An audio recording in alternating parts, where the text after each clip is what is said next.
Esimde, benim özümün ejim bundan çamalı esetmeyen 25 yıl murda birinci balasını törөгөн. Balasının 40'ı çıkpay atıp, kaynenesi şalıda işteysin dep үйüne çakırtkanын bilem. Şalı күрүч өскөн ылай тала деп туралы чылада болот. Эжем мен барып шалыга түссөм, майып болуп калышым мүмкүн.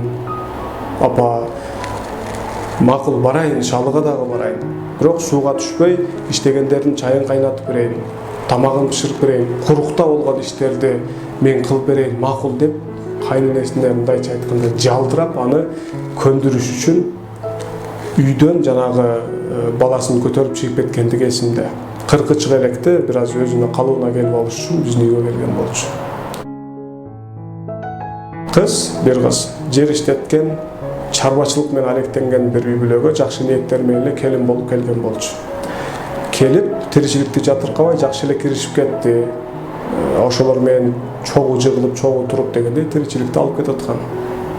Бирок кайын журтка жагы бербеди, өзгөчө кайнененин купулуна тег эле толбоду. Мен эсимде таң атпай туруп, айылдан бир канча чакырым узактыктагы сарайга барып, бир канча малды саап уйду. Анын сүтүн алып сатарларга эрте менен автобус базарга кетип кала электе жеткирип келчү, жөө көтөрүп келчү, 20 литрдей сүттү бир канча чакырымдан. Ошентип жүрүп, баласынан да ажырап калды, мындайча айтканда боюнан түшүп калды. Кийин ажырашып кетти. Биздин салттык түзүмүбүздү эске алганда ажырашууга же солгун үй бүлөнүн куралышына келин менен кайнененин мамилеси зор рол ойнойт окшойт деп ойлойм. Кайненелер баары эле эмес албетте. Жаңы келинге кыр көрсөтүп, жээрип турганды бир тубаса укук катары көрөт окшойт да. Аскердик кызмат өтөдө өзүнөн мурдагы курактан жана токмок жеген жоокер кийин жаңы солдаттар келгенде буларды дагы биз урабыз дегендей, кайненелер деле жаңы келинди көргөндө ошол эски күндөрү эсиге түшүп, ошол сезимдерине жеңилип кетет окшойт чамамда. Маселенин жыйынтыгы менен эмес, себептери менен алектенүү зор мааниге тактап айтканда бир жерде кандайдыр бир уурулук окуясы болсо, бул ооруну кантип жазалаш керек деген суроонун айырмасында сөз кылгандан көрө, эмне үчүн ушундай уурулук окуясы жашалды, эмне үчүн балким кайсы себептерден, кайсы мажбурланып калган себептерден улам мындай уурулукка барды деген суроонун тегерегинде сөз кылуу дагы да максаттуураак, натыйжалуураак болот. Андыктан эмне үчүн биздин кыз келиндерибизге ушундай кайненеси тарабынан, өзгөчө кайын журту тарабынан бир күң, бир душман мамилеси кылынат, эмне үчүн деген суроонун тегерегинде сөз кылуу туурараак болот. Албетте биздеги үй бүлө системасынын оңолуусу жалпы системалык оңолууга көз каранды. Тактап айтканда, жашоо шарт жакшырып, экономикалык абалы оңолуп, билим деңгээли жогорулаш керек. Бирок мен бул жерде маселенин бир-эки диний психологиялык себептерине тийип өтөйүн дедим. Эмне үчүн бизде ушундай? Биринчиден, адатта турмуш куруп жаткан жубайлардан бир ооз баланчанын аялы же бустанчанын күйөөсү болууга макулсуңбу деп сурайт. Ушул жерде көңүл буруп коюш керек, урматтуу кайын журт. Эч бир учурда жаңы келаткан мисалы келинге баланчанын аялы болууга тиги кайненесинин, кайнатасынын, кайын журтунун, кайын сиңдилеринин, туугандарынын дагы ыраазычылыгын табууга, алардын дагы чийген чийигине карап жашоого макулсуңбу деп сурабайт никеде. Андыктан келген келинге чегинен чыккан керексиз кыр көрсөтүүнү токтотуу керек.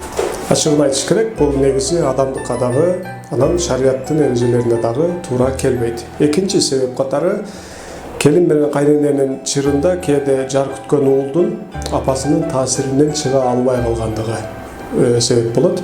Муну психологиядагы тийиштүүлүк жана көз карандылык деген эки термин менен, commitment жана dependency. Бул ушул эки термин менен түшүндүрүп кетүү дагы туурураак болот. Commitment баланын бул жерде мисал катары ата-энесине өзүнүн тийиштүүлүгүнү сактайт. Мындайча айтканда, ата-энесинин айткан туура нерселерини аларга болгон сыйырматынан улам дайым орундатат.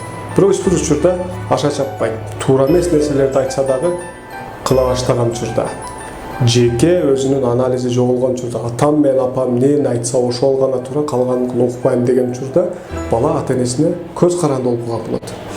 Андыктан мен ойлойм ушул көз каранды болуп тарбияланып калган балдардын таасиринен улам дагы ажырашуунун саны көбөйүп атат го деп. Кыскасы мынтип ата энесинин же апасынын айткан сөзүнөн гана чыга албай, анын гана айткандарын туура деп эсептеп, өзүнүн келинчегине кыр көрсөтүү, ага балким басым көрсөтүү, бир маалиде ата энеге болгон сый урмат же алардын сөзүнөн чыкпаган сапаат тактап айтканда бул кадамын тиешелүүлүк катары баалашы мүмкүн. Чындыгында бул абалдагы киши үй бүлөсүнө тиешелүү эмес, көз каранды болуп калган болуп эсептелет. Бул ушул эки терминдин, эки абалдын айырмасы так билинүүгө жана сакталууга тийиш. Так ошол жерде бизде эмне үчүн биздин аялдарыбыз бузулуп кетти, түнкү клубка дайым барат, ичимдик ичет, андан ары жолун улап кетет, бузук жолдорго түшөт деген суроолордон мурда эмне үчүн ушул жолго барды? Адамды бузган себептер менен кантип күрөшүү керек деген суроолорго жооп издөө кызыктуураак жана маңыздуураак, туурараак болот. Өзүбүздүн кыз келиндерибизди миграциядагы абалдарын дагы билебиз, тилекке каршы жакшы эмес. Кыз келиндерибиздин ушундай абалга жетишине биздин канчалык салымыбыз бар деген суроону да өзгөчө мырзалар өзүбүзгө бере билүүбүз зарыл. Биз жакшы жубай, жакшы кайнене, жакшы келин же жакшы тууган боло алсак, тактап айтканда жакшы коом кура алсак, учурдагы кейиштүү абал дагы жаралбайт беле деп ойлонгонго тийишпиз. Демек кайын журт келинин күн катары көрүүдөн баш тартууга тийиш. Айрым кайненелердин кылыгын карап туруп, уулуңду жубайы менен эркен кое бергенге руханий жактан жетиле элек болсоң, аны эмне үчүн кайсыл этикалык принциптерге негиздеп бул дүйнөгө алып келдиң дегиң деле келет экен. Мындан сырткары бирөөнүн акысын тепсөө исламда кечирилбеген күнөө экендигин дайым айтып жүрөбүз. Бирөөнүн акысын жеп, ага каршы туура эмес мамиле кылуу кечирилбеген күнөө болгондой эле, адамдын өзүнүн жакындарына да так ошол адептик нормалар сакталышы абзел.